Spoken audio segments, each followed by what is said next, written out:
c'est déjà la rentrée des classes dans certains établissements privés de la région, comme sur ces images à Fougerolles, en Haute-Saône, où ce matin, à 9 h, 139 élèves de cette école primaire ont retrouvé leur classe, leurs copains et leurs professeurs.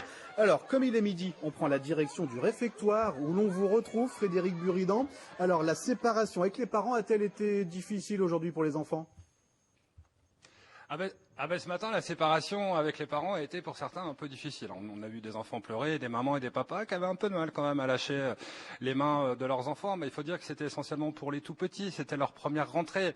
Donc effectivement, c'était pas forcément simple. Et là, comme vous venez de le dire, nous sommes au réfectoire, la cantine. 60 petits élèves vont prendre leur premier repas de l'année scolaire. Au menu, il y aura du melon, il y aura des cordons bleus, des petits pois, du fromage, des yaourts. Donc de quoi reprendre des forces pour cette première journée de rentrée. Et justement, pour parler de cette première journée de rentrée, quoi de mieux que d'accueillir le directeur de l'école Saint-Joseph ici à Fougerolles où nous nous trouvons depuis ce matin.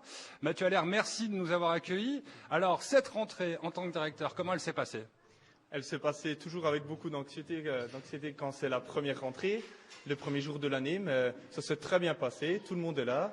On est bien accueillis à la cantine comme tous les jours à la maison familiale.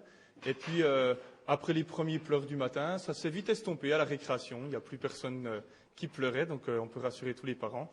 Tout va bien à l'école, très bien passé pour cette première matinée. Alors vous, comme Clément le disait tout à l'heure dans le lancement, vous, c'est une rentrée anticipée une semaine à l'avance. C'est le propre de l'enseignement privé. Donc comment ça s'est passé ? Comment ça s'organisait ?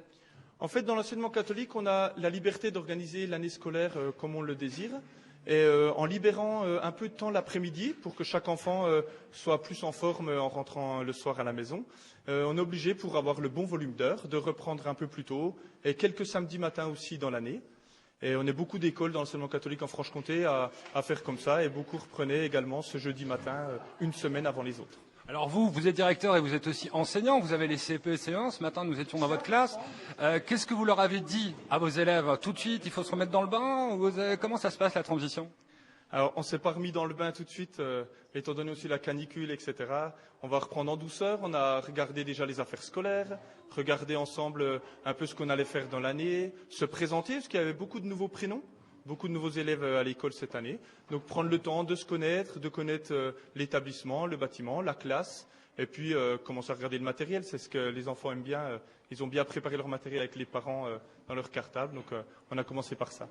Voilà Clément ce que nous pouvions dire sur cette première rentrée ici à Fougerolles, à l'école Saint-Joseph. Et on va souhaiter un bon appétit à tous les enfants. Bon appétit les enfants. Ah effectivement, merci Frédéric, c'était le réfectoire le plus calme de l'histoire de l'éducation. En tout cas, s'il y a du rap de dessert à la cantine, laissez-en aussi à Fabienne Lemoin et à Bousseau qui vous accompagnaient. Fin de ce journal, on se retrouve ce soir, 19 h.